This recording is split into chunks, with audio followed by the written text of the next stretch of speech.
radiophonique, breakbeat, disco, drum and bass, dancehall, trip-hop, expérimental, batucada, house music, hip-hop, rock, techno, afrobeat, lounge, step, jazz, underground, funk, minimal, groove, électro, vinyl me.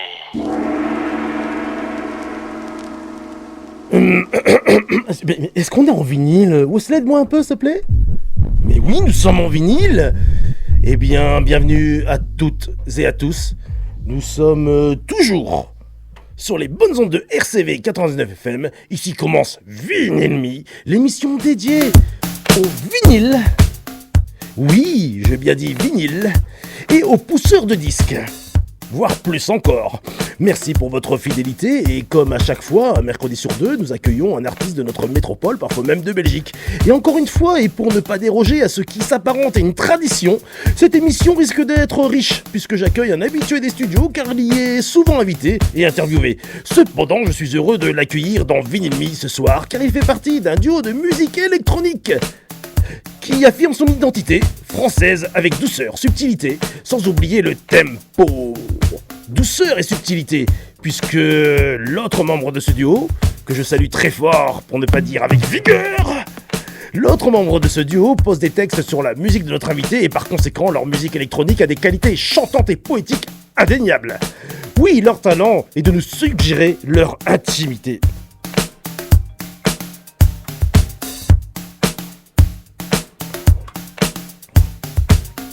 L'autre membre de son duo, je vous l'ai dit, il pose des textes. Mais croyez-moi, j'apprécie toujours quand la musique choisit cette direction pour nous faire vibrer. Je précise, leur musique électronique a des qualités chantantes et poétiques indéniables et leur talent est de nous suggérer leur intimité.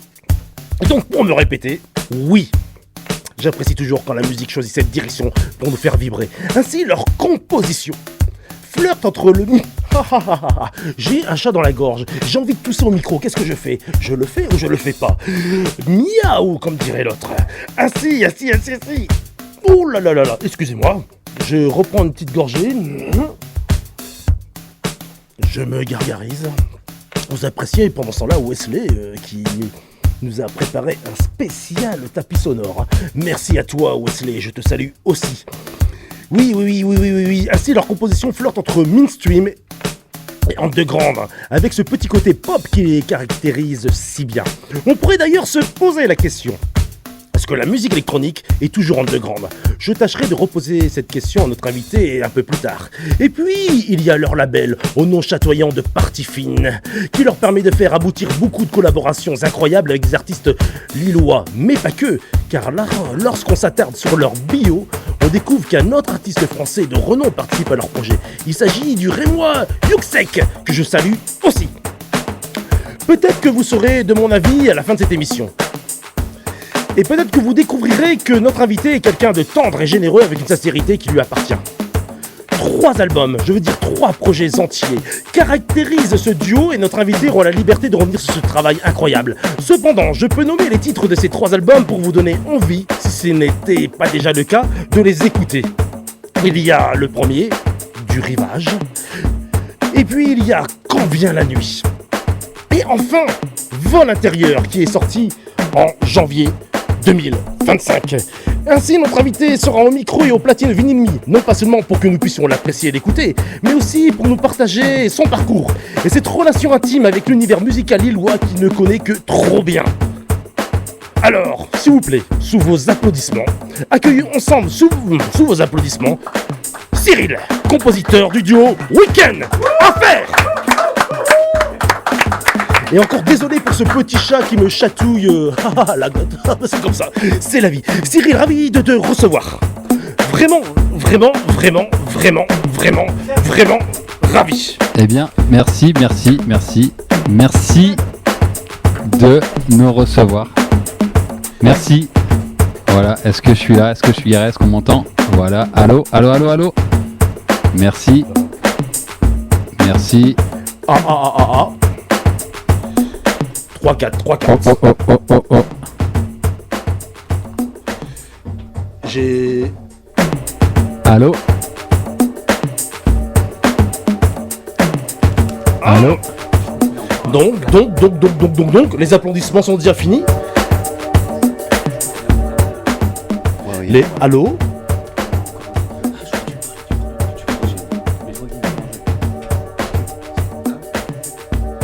Qu'est-ce qui s'est passé? J'entends très très bien ton son et je sais plus si on m'entend maintenant. Qu'est-ce qui s'est passé? On n'entend plus. Le tapis sonore on l'a toujours. Non. C'est reparti. Voilà. Les applaudissements, on a fini Voilà. les applaudissements. On reprend les applaudissements. Applaudissements. Ouais. Ça promet Et du voilà. travail et le montage. Vous connaissez Vinyl Me, c'est toujours des écueils avec moi derrière la console. Et qu'à chaque fois, cette table de mixage assez sensible, il y a des choses qui m'échappent. Ah, je ne sais plus quoi dire. Cyril, je suis très embarrassé, du coup, j'ai Non, pas perdu de le souci. cours. Mais tout va bien. Mais c'est incroyable, et c'est vrai, mais tout va bien. Mais j'ai quand même une première question. Allez, go. Allez, go, on se lance. La presse qualifie vos différents projets de pop française. Que penses-tu de ce qualificatif pop française? Est-ce que c'est pour signifier que votre musique est hybride et inclassable, ou exprimer que votre couleur musicale s'inscrit dans un mouvement musical français qui continue à se chercher, notamment lorsqu'elle s'inspire de styles musicaux anglo-saxons ou prend son essence dans une musique plus électronique au sens large? Qu'est-ce que la pop musique pour toi? Bah, la pop musique, si on le prend sous sa forme genre étymologique, c'est le diminutif de populaire, donc c'est quelque chose qui touche le plus grand nombre, dans le sens où la musique, et c'est comme ça que je la conçois, elle doit toucher le maximum de gens, en tout cas elle doit toucher. Moi je fais de la musique parce que c'est celle que j'ai écoutée, c'est de la musique populaire, et donc je pense que naturellement je la livre aussi de cette façon-là. Après, je conscientise assez peu ce que je fais, je me dis pas tiens je vais faire de la musique française, de la pop française, c'est juste que la manière dont je la fais, avec qui je la fais, ça nous donne cette typologie là. Si mon chanteur c'était un screamer d'hardcore et que j'étais fan de double pédale, on ferait probablement du hardcore. C'est pas ce qu'on fait. Mais c'est un choix, c'est un choix. Le background familial qui t'a construit, quel est-il? Eh bien, j'ai eu la chance de grandir avec une famille de musiciens. Mon grand-père, du côté de mon père, était chef d'harmonie, flûtiste à l'harmonie municipale de Wavrin. Oui. Et naturellement, mon père s'est mis à faire de la musique dans les années 60 comme pianiste et saxophoniste. Et il se retrouvait aussi à faire du big band, de la chorale et des groupes de reprises avec son groupe les Xylomites. J'ai un poster. C'est fabuleux, des Décris-moi ce Xylomites. poster alors. C'est un poster, je sais pas, il doit faire 30 sur 90 cm, c'est une couleur et imprimé en noir dessus. Il y avait genre des couleurs fluo, il y avait du jaune, du vert, du rouge, du orange, et il encadrait quelque part. Faudrait que je le remette sur les murs, je viens de changer de maison, si je peux encore tout installer. Mais les Xylomites, voilà, c'est l'histoire de mon père, et avec sa chorale, et j'en ai ramené des vinyles, sa chorale Chorus 50, je sais pas si on voit là. Ah ben oui, oui, on la voit très très bien. Et Chorus 50, c'est une série de... Alors c'est une chorale de reprise, avec des arrangements plutôt chiadés, et en fait c'est plusieurs réalisations plusieurs enregistrements live de son travail. Eh ben, avec, il y a combien de personnes dans cette chorale? Et Explique-nous. bah Chorus 50, c'est parce qu'il y a 50 choristes. Oh, Relativement simple. Comme... Imaginez le travail, comment on concevait la musique populaire, hein, une chorale c'est nécessairement populaire dans l'essence, mais c'est vraiment incroyable. Tu as connu les membres de cette chorale? Complètement, c'est-à-dire que quand je vois tous les crédits ont participé, et là il y a 50 noms, Dumoulin, Françoise, Pierre, je les vois encore de temps en temps. Enfin, ils sont dans la chorale de mon père parce qu'elle existe encore cette chorale. C'est touchant. Mon père, il est en 49, donc il a 76 ans. 77, il a eu là, et en fait tous les samedis, il répète avec sa chorale. Il fait des concerts quelques fois par an. Il est là, démonter sa sono du premier étage au deuxième. Il fait encore ça. Et en fait, on en parlait en off. Mon geste de musicien, de producteur, ça paraît extraordinaire. Non, moi c'est juste une sorte de truc que j'ai vu des gamins. Enfin, là le disque il est de 82, c'est mon année de naissance. Yes. Et rapidement j'allais voir mon père en concert. Quand on dit des fois, on pose la question, c'est quoi le premier concert que t'as vu dans ta vie? En fait moi je sais pas dire parce que c'était forcément un concert de mon père, soit son big band jazz, il avait un big band jazz, il avait la chorale ou d'autres projets, et en fait j'arrive pas à identifier, j'ai pas de souvenir très clair du premier concert. C'est-à-dire que j'ai vu des concerts très rapidement dans ma vie. Ça s'est accumulé, parfois et ça a là, un peu fusionné. J'ai vu mon père faire des répètes, j'ai vu mon père démonter des sonos, monter des sonos, faire des concerts, faire des arrangements, imprimer des partitions, faire des photocopies, écrire. C'est dans ma vie depuis toujours, donc moi je fais ça presque comme si c'était normal, et c'est normal pour moi en fait de faire ça. Mais je l'entends et tu l'exprimes très très bien, je te remercie. Producteur, musicien. Pour passer à une autre question, et pourquoi pas dire que tu fais de l'électro-française ou de la house à la française, qui a des connotations électro-house très prononcées tout de même. Merci Wesley de s'y bien illustrer. Ouais, c'est vrai que c'est troublant parce qu'on n'entend que des instrus, des intros de toute la discographie de Week-end Affaires, et j'ai du mal à me concentrer parce que je trouve ça cool aussi comme ça. Allons-y, sans nous disperser, continuons.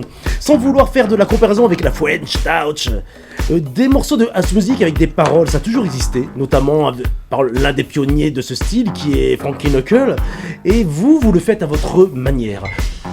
Ouais, alors moi j'aime vraiment la musique dans ce qu'elle provoque, et je m'arrête pas à un style des fois, et j'écoute une chanson, une production, alors que ce soit électro, de la musique classique, de la musique folk.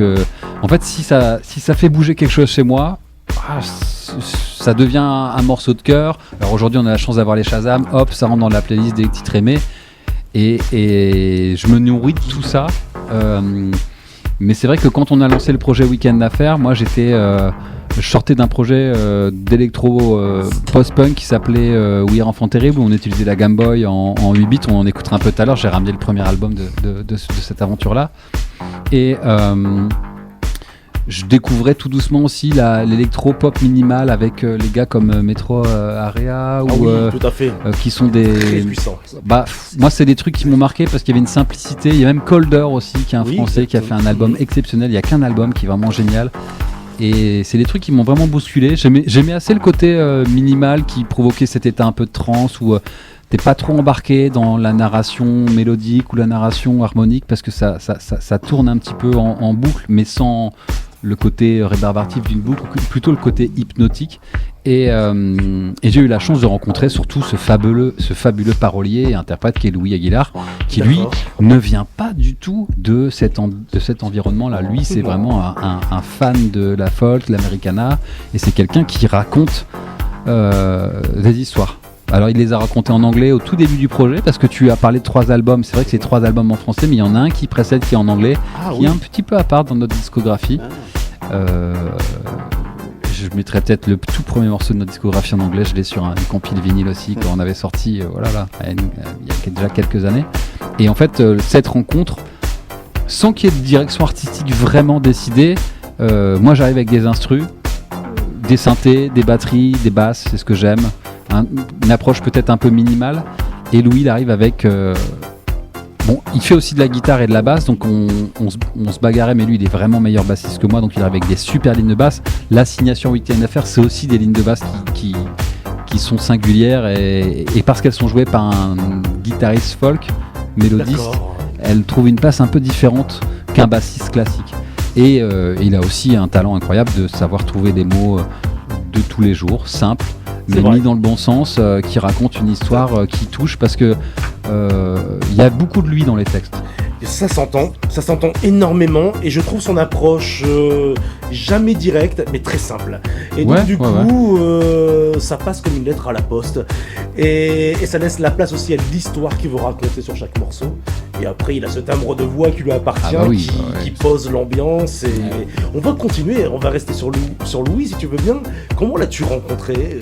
Eh bien, la chance d'une vie en ville. Moi, je suis lillois depuis un paquet d'années. J'ai grandi tout à côté, à Falampin. Donc, tu vois, j'étais rapidement sur la ville. Et puis, mes études après le bac, ça a été Lille. À 18 ans, j'ai jamais quitté la ville.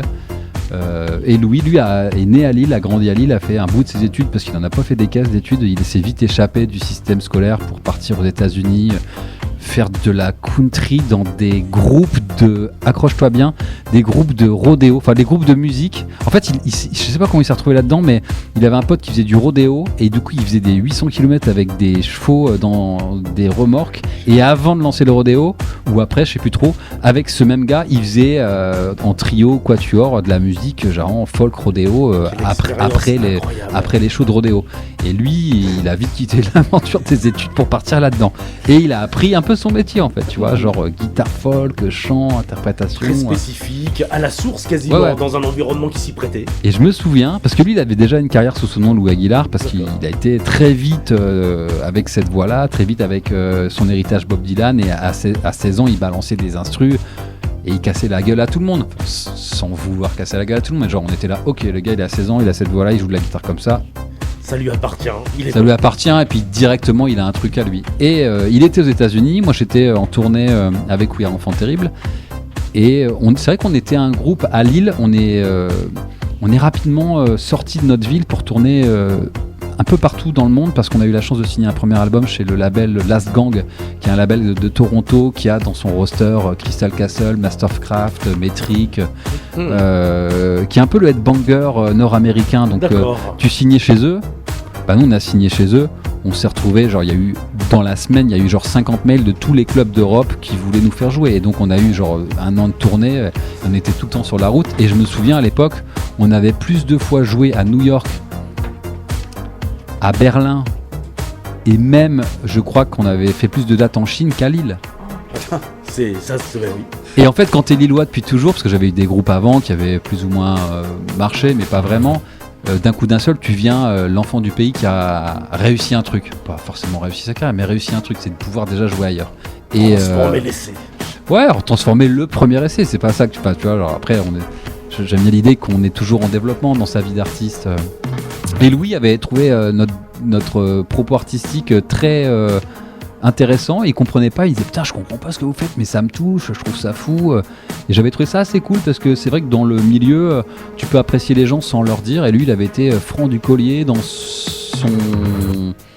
son admiration, en tout cas ce côté un peu cool, et il m'avait dit ah putain Cyril, ce que vous faites avec Ouillard c'est vraiment vous l'avez cool. saisi en fait. Ouais et un peu après avec We Are Enfants Terribles, moi j'apprends le métier du coup de producteur en studio, j'apprends à écrire de la musique parce que c'est Thomas le guitariste qui avait un peu initié ce geste-là, mais il m'avait transmis avec énormément de patience de tout ce qu'il connaissait, et on a passé des mois dans son studio à faire de la musique pour le premier album de We Are, et moi j'ai regardé mes oreilles grandes ouvertes et j'ai appris un métier en fait.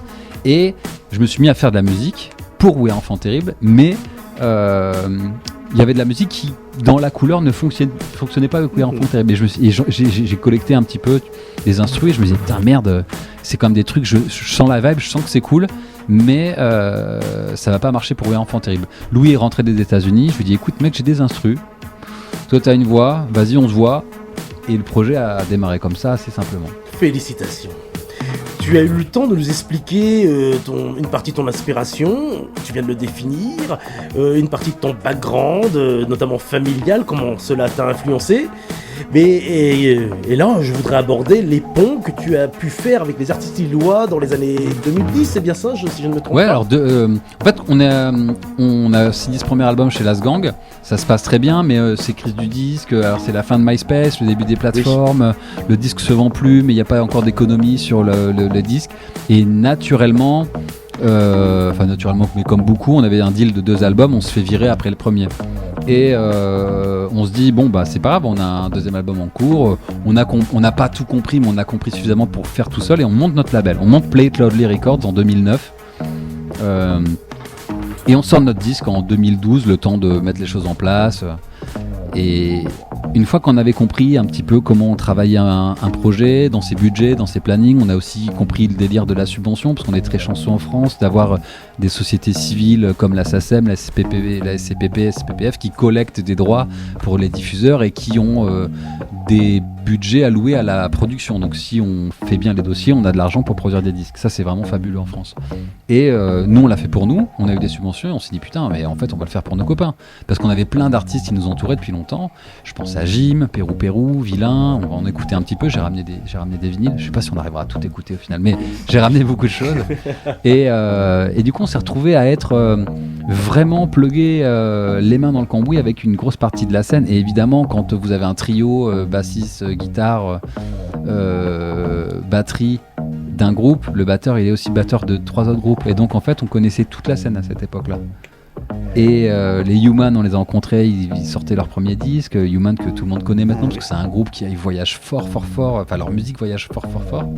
On a rencontré Gerge aussi, Gerge, on a rencontré Gerge à travers le projet Body Beat. Gerge qui a été le guitariste de tournée de Christine and the Queen à la période Coachella, donc c'est un Lillois qui est parti faire sa vie d'artiste vraiment dans le côté professionnalisant de la pratique artiste accompagnateur, mais il a sorti un morceau complètement fou récemment dont la pochette a été faite par Gaspard Roger des Justices et toute cette scène là je l'ai rencontré vraiment en mode réunion machin, allez on sort un disque, on dépose des trucs et on a fait plein de choses, on a fait plein de clips sur la chaîne YouTube de Play It Loudly, allez voir les clips officiels. J'y suis repassé tout à l'heure. Répétons le nom de cette chaîne YouTube, s'il te plaît. Alors, tu parlais de Party Fine. Party Fine, c'est le label avec qui on travaille pour les disques de Week-end Affaires. Le label lillois, c'est Play It Loudly. Play It Loudly Records. Et c'est avec ça qu'on a sorti, je sais pas, on a une quinzaine d'albums, autant d'EP, tout autant de singles. Et de nombreuses vues.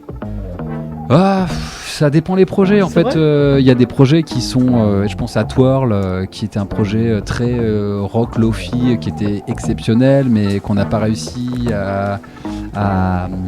dont on n'a pas réussi à rencontrer le public. Et du coup, il y a eu évidemment comme des projets comme Week-end Affaires ou Hier Enfant Terrible qui ont eu une aura parce qu'il y avait soit beaucoup de live, soit beaucoup de stream ou beaucoup de ventes de disques. Mais il y a des projets un peu oubliés qui malheureusement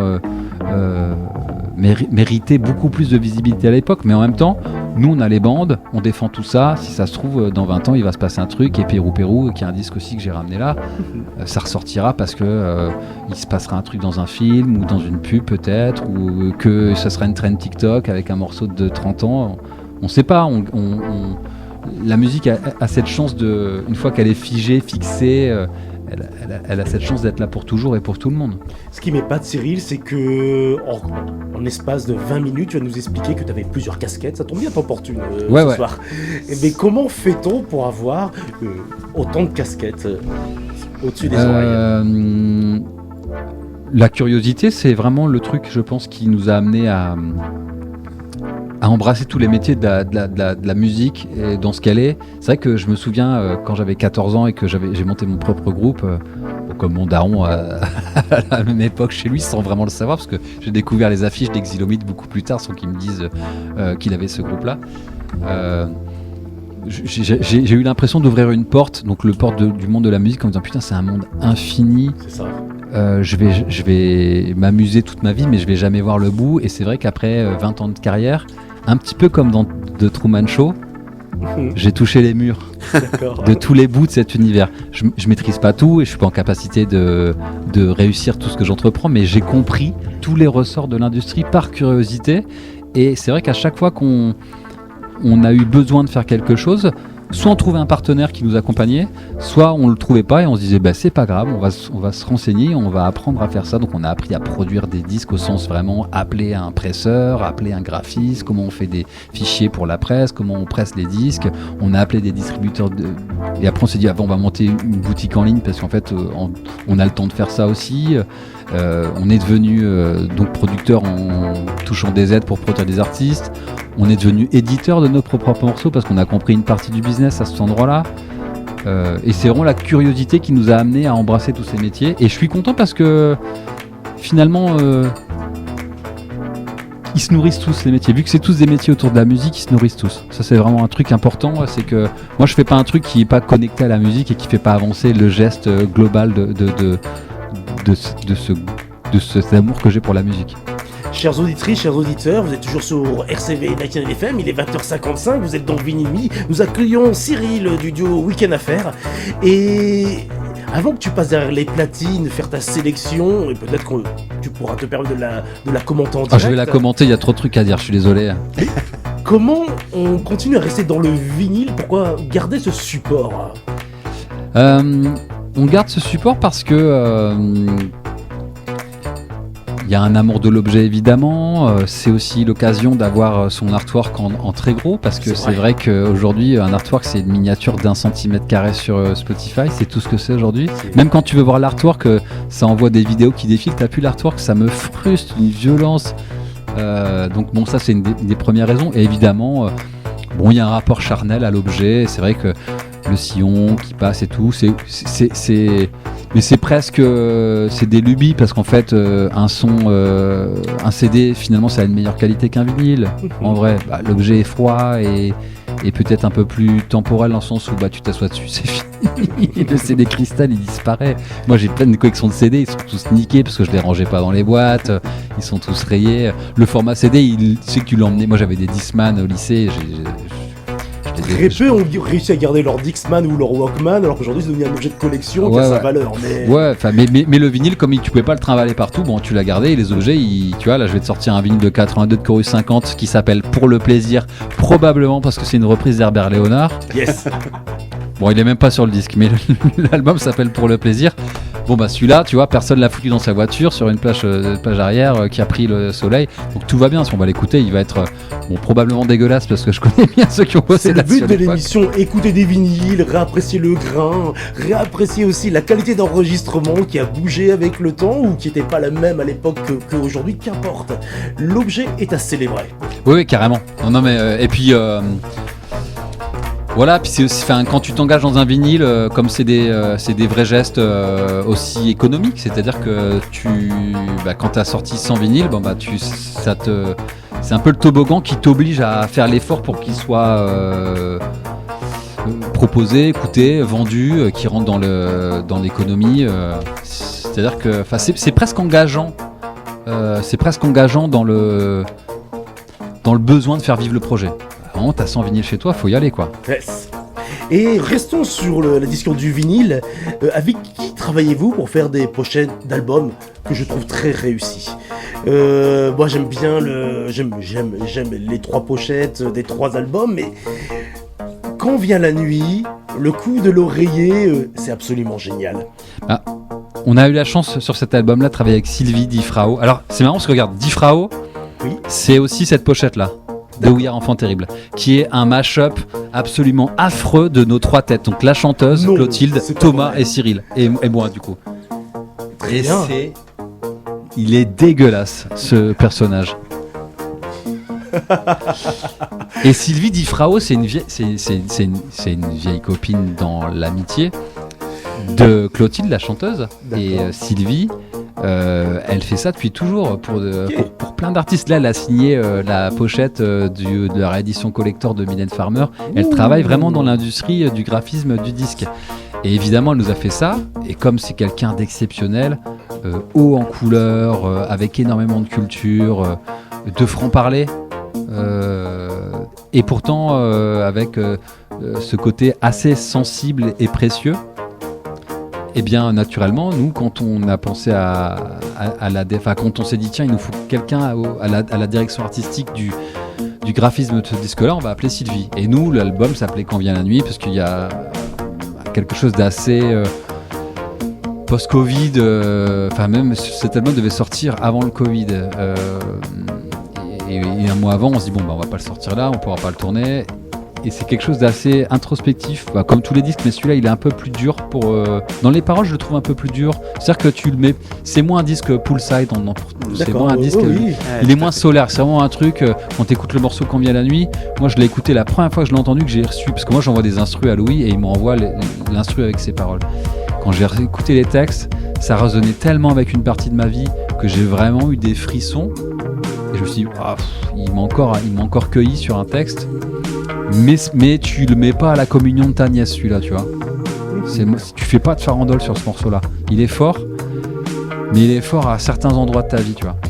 Et donc on a appelé Sylvie sur ce disque-là et elle a dit bon bah quand vient la nuit, sommeil, oreiller mais je ne vais pas vous mettre dans un lit parce que ça va pas raconter la même chose.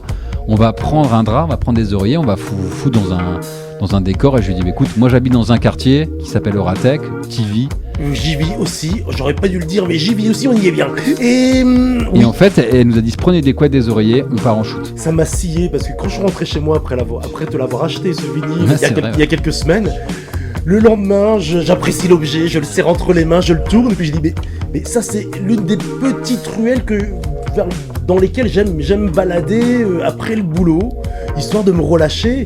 Et donc du coup le coup de cœur il est double pour moi sur cet album, hein. C'est une pochette éminemment réussie, une musique suave avec des textes sincères, avec un questionnement qui traverse tout l'album, chacun des textes, et puis... Ouais, puis Louis, il vient d'être papa, tu vois, c'est la première fois, il est papa sur ce truc-là. Félicitations Louis.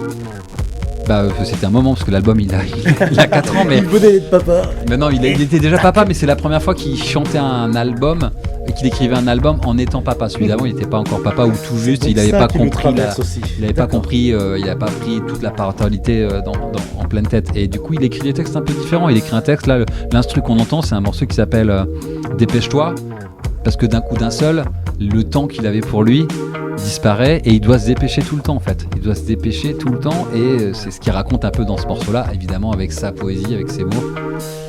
Et c'est tout le talent de Louis, c'est qu'il peut te chanter un texte qui lui est très personnel et qui pour autant raconte aussi la vie de ceux qui sont pas loin de ces énergies-là. Je te remercie. On a pris le temps de parler de beaucoup de choses, c'était très très riche. Je sais qu'on n'a pas l'habitude on peut pas parler de tout. L'essentiel c'était de vous partager ce désir musical à la source avec Cyril. J'espère qu'une prochaine fois on pourra écouter la superbe voix de Louis au micro, expliquer aussi sa démarche. Après Louis il a une collection de vinyles d'artistes folk, alors c'est moins le côté DJing, musique électronique, mais en même temps c'est le même support. Ah oui. Et il va sortir son 6e album solo qui est considéré comme son 4e album vu qu'il en sort depuis qu'il a 14 ans. Il a des choses à dire aussi. Et voilà, tu m'as lancé une image, tu l'as pas fait exprès. Mais parce que tu parles de folk, je vais rester dans la musique américaine. Quand j'animais sur notre radio Rythme Bleu à Nouméa, il y a très longtemps celle-là. Et donc, l'une des personnes qui venait tous les dimanches après mon émission, j'ai gardé l'antenne toute l'après-midi et j'avais 1 heure de pause et j'avais un spécialiste de la country. Et en Nouvelle-Calédonie, ils sont fans de country.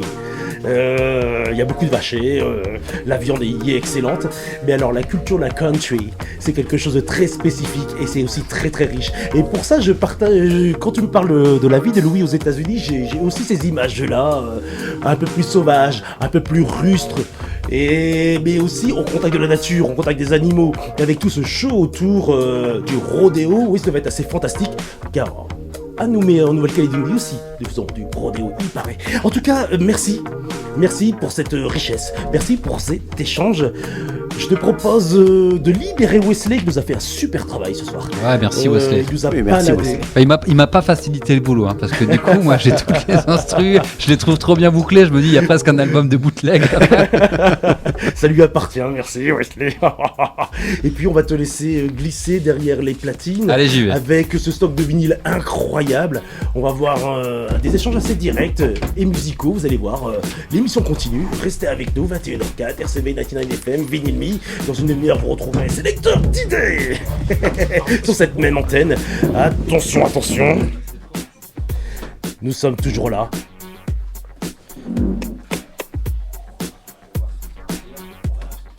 Ouais, c'était top, franchement, c'était une super interview.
Je prends le micro pour annoncer. Vas-y. Bien entendu, vous l'avez entendu, il va prendre le micro. Hein. Il est juste à côté de moi maintenant.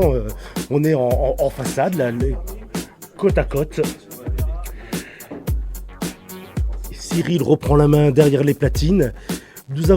C'était une émission avec plus d'images que d'habitude. Je vous rappelle que nous sommes en live and direct sur la chaîne YouTube @vinylme et que bien entendu ces vidéos resteront et vous pourrez les retrouver sur le site de RCV99FM en vidéo et en podcast.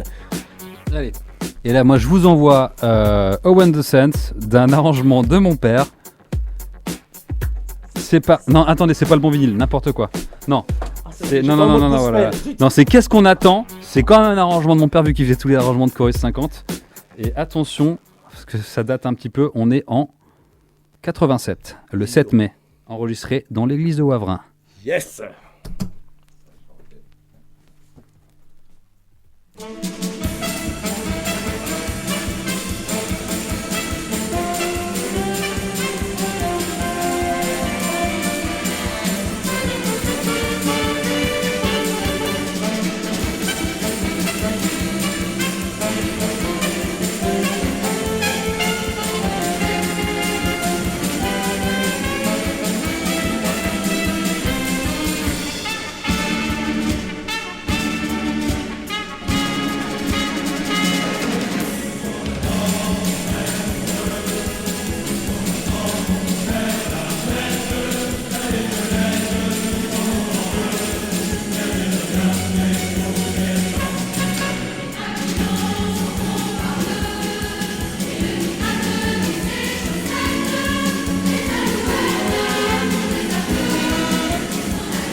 J'adore cette ambiance. Il y a une image très années 50, très années 40 de la chorale populaire qui reprend tous les thèmes qui font bouger le peuple. Et tout ça en vinyle.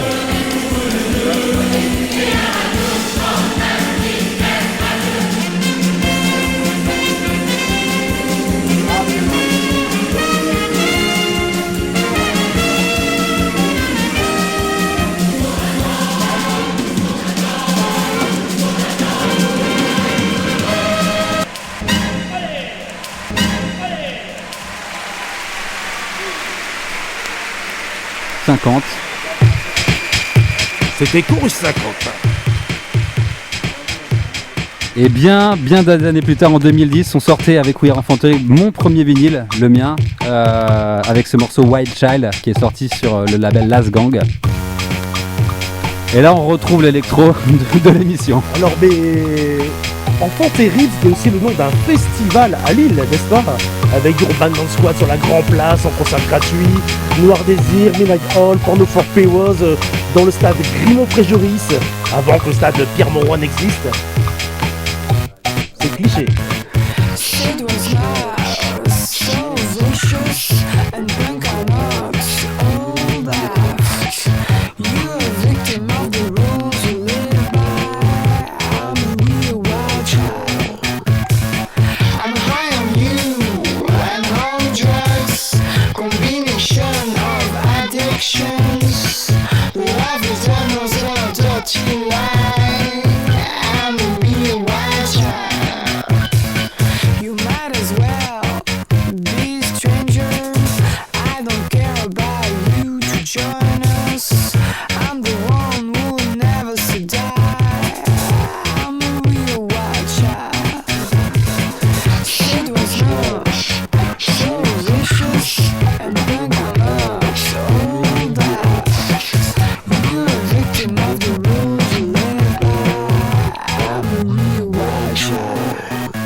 Allez, j'essaye d'envoyer assez rapidement parce qu'en vrai, il y a énormément de choses que j'ai envie de vous partager. Et le prochain morceau, c'est un morceau de Body Beat, qui est un groupe exceptionnel d'un label copain de l'époque, ça s'appelait Alpage, qui était mené avec brio et sagacité par Marc Lyon, qui est un superbe artiste aussi. Et c'est un trio qui a sorti qu'un EP, après ils sont arrêtés. Gerge est parti en tournée avec Christine and the Queen bien plus tard, mais c'est quand même un artiste qui a une belle carrière et qui a monté PPJ et qui fait des projets sous son nom complètement fou. Et ce morceau-là, c'est... Attendez, hop là, ça c'est l'autre morceau. Le morceau que je vais vous passer, c'est vraiment une dinguerie que moi j'ai adoré de la scène lilloise. Très funky, très électro, c'est parti, c'est Body Beat.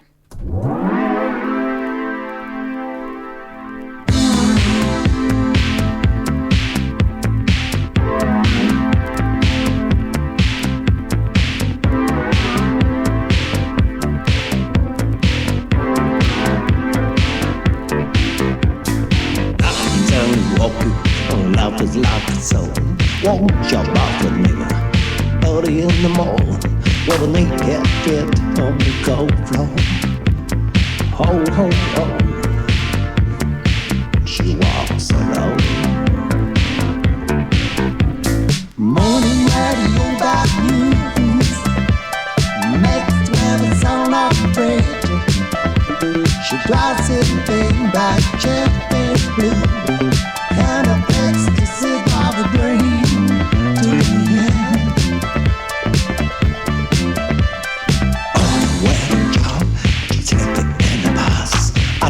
This party, but need your water vest. Outside people walks, everybody straight in, and that'll be great. Weather breeze, not inside it's out on the dream, but outside on the swing, and everything here is cold and green, and she gonna check the booty.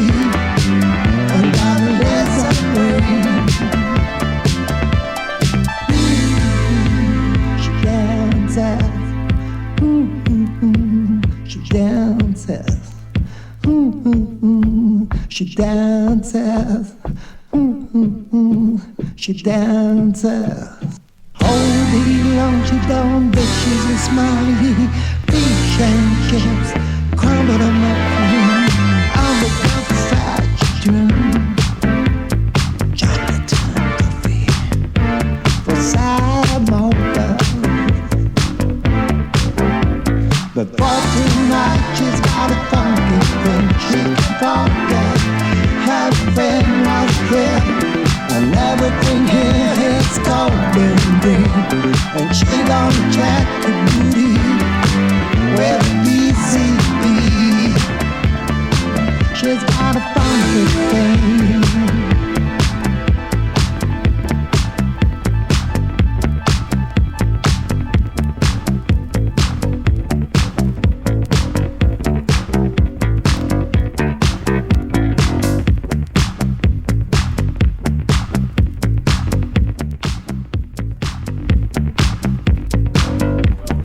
Yes.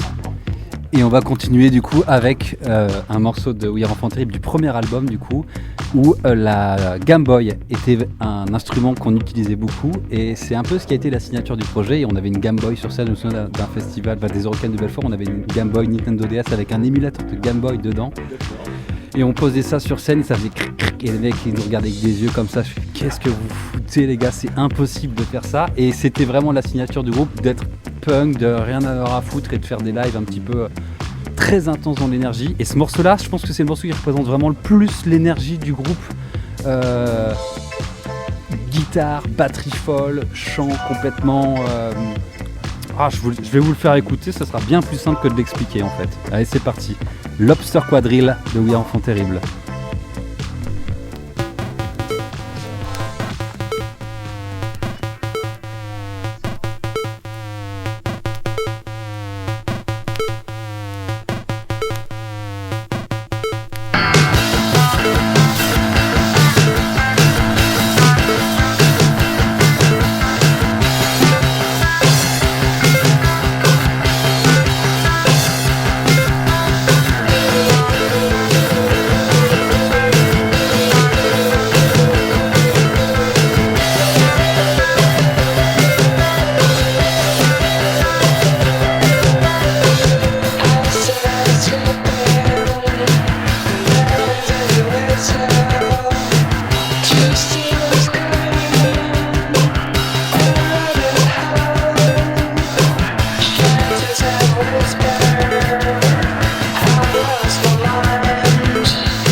on va continuer avec du coup le premier single de Weekend Affair qui sort en anglais et qui est un morceau qui sort sur une compile de Bon Ton.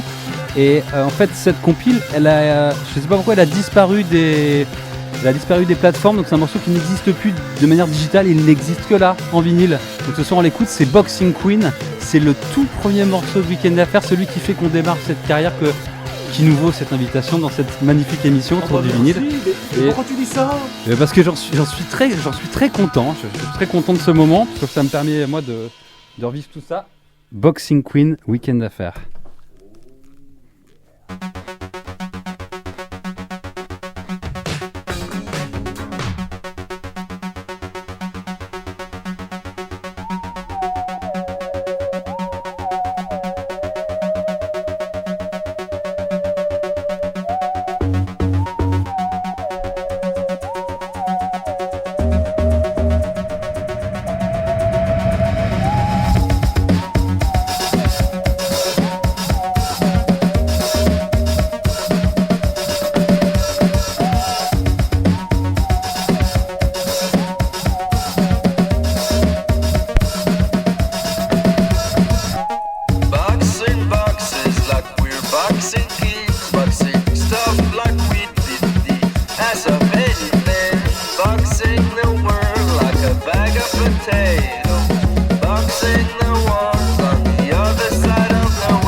Voilà, ça c'était le tout premier Weekend Affair qui est plus sur les plateformes, donc c'est qu'ici qu'on l'écoute. Et je tiens ce poster d'un artiste qui faisait les scènes avec nous, qui s'appelle Antoine Pell, qui était sur le label Alpage, le label des copains de l'époque. Et Antoine, il m'avait invité pour faire un solo de percussion sur le morceau qu'on s'apprête à jouer, qui est sorti du coup sur un 45 tours clear vinyle.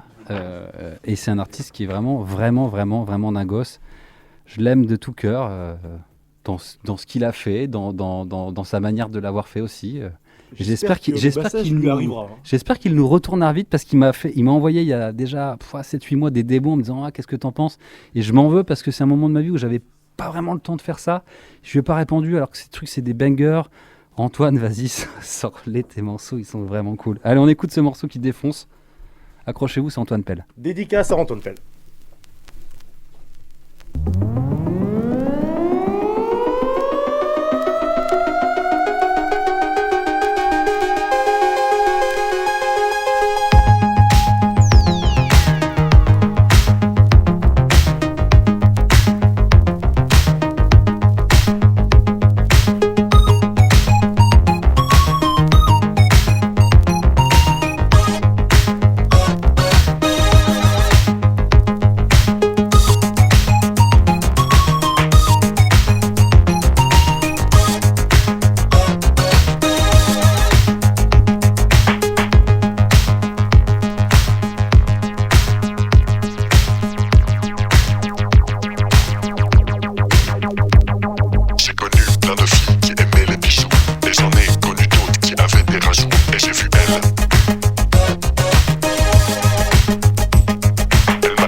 belle.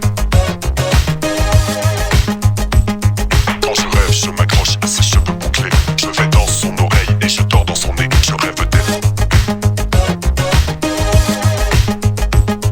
Elle m'a aussi appris à me brosser les dents, à faire la cuisine quand je mange maintenant. Je pense à elle.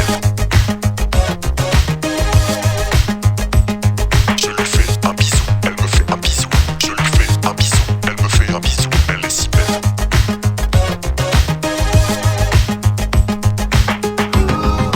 Think I'm in love for real. Can't stop thinking about it. Think I'm in love.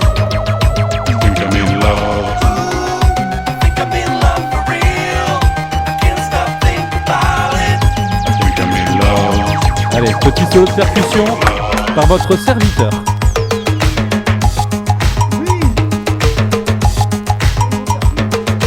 Allez, malheureusement, l'émission est beaucoup trop courte. J'ai pris beaucoup trop de vinyle, je sais pas. Ou les deux. Et j'ai tellement d'autres choses de l'époque à vous jouer, mais j'ai pas le temps. Et j'avais envie de finir par un truc qui est pas non plus une sorte de d'ode à une période révolue, parce que ces groupes-là, ils tournent plus ou moins plus. Mais il y a des gars qui sont là et qui redéfendent cette couleur-là et qui se la défendent sur scène. Et je pense aux gars de Comme à la radio avec Soupa, qui m'ont invité sur ce disque-là à leur filer un petit coup de main. On salue les copains de Comme à la radio. Qui m'ont sollicité en mode « Ah Cyril, on est en train de parler de trucs et tout, qu'est-ce que t'en penses ?» Et je peux pas m'empêcher de rendre... Quand les choses ont besoin soit de gestes dans l'économie, des subventions, de donner des tuyaux. Et là, dans l'occurrence, je leur dis « Ah, peut-être que moyen que les basses, elles sonnent un peu comme ci, un peu comme ça. » Ils m'ont dit « Ah, t'as un peu de temps pour nous ?» Je dis « Bah allez, hop !» Et on est parti en studio ensemble. Et je me suis retrouvé du coup à les accompagner dans les derniers mètres d'un disque qui était déjà exceptionnel dans la production, mais j'ai vraiment poussé les boutons où il fallait pour que le truc sonne un petit peu mieux. Et j'ai envie qu'on écoute ça parce que c'est sorti... il y a quelques mois, il y a 8 mois. Ouais, c'est ça, oui, 2023, tu vois, quelques mois, oui, 2023. peut-être un peu plus, Mais, et il s'apprête à sortir un nouveau disque, et voilà. Et le morceau en plus que j'ai choisi, c'est mon préféré, il s'appelle Red Brick. Et Red Brick, bon bah c'est voilà, Red Brick c'est quand même la signature de notre décor. Donc voilà, allez, on met ça pour terminer l'émission. Et après, je te laisse clôturer par... Merci Cyril, merci d'être venu. Bah de rien. Allez les jeunes, à bientôt.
Nightclub FM, 21h31. Vous pouvez encore remercier Cyril.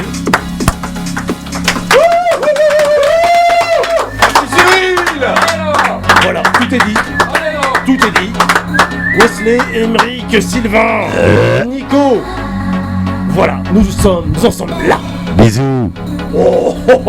Bisous, il est fait des bisous. Et oui, c'était une émission très réussie, pleine de richesse. Ça a été annoncé, mais c'était pas fait exprès. Cyril, je te remercie encore grandement pour ta participation, pour la richesse de l'échange, pour la matière que tu as amenée. Je l'avais annoncé sur les réseaux et j'ai oublié de vous le dire depuis 1 heure. Mais on est dans une immersion 100% lilloise entre 2010 et 2015. Oh, si on rajoute nos amis de Comme à la radio, on est déjà en 2023, 2024 aussi. Mais pour vous dire que vous avez eu un condensé, un concentré de l'underground lillois, comme vous l'avez jamais entendu, avec ses pépites, ses perles, ses exclusivités, amenées directement ici par Cyril. Dans quelques temps, dans Vinimi, nous accueillerons Bingy Max dans un mode reggae dancehall. Et j'espère que DJ Carol sera toujours de la partie pour nous rejoindre ici même dans ses studios au mois de juin. Voilà comment à peu près on va clôturer cette saison Vinimi. Et vous savez que je vous aime. Et je vais vous laisser en compagnie de notre ami sélecteur Tidé pour retourner justement vers la Jamaïque, vers le dancehall et toutes ces musiques qui font l'histoire aussi du vinyle. Je vous aime. Oui, c'était beaucoup d'appels pour dire c'était vraiment très très bien. Voilà, ça c'est dit et on prend aussi. A très très vite, ne change rien. 99 FM, RCV. Sélecteur Dîner rentre dans les studios. Et moi, naturellement, je rends l'antenne. A très très bientôt sur les bonnes ondes de 99 FM.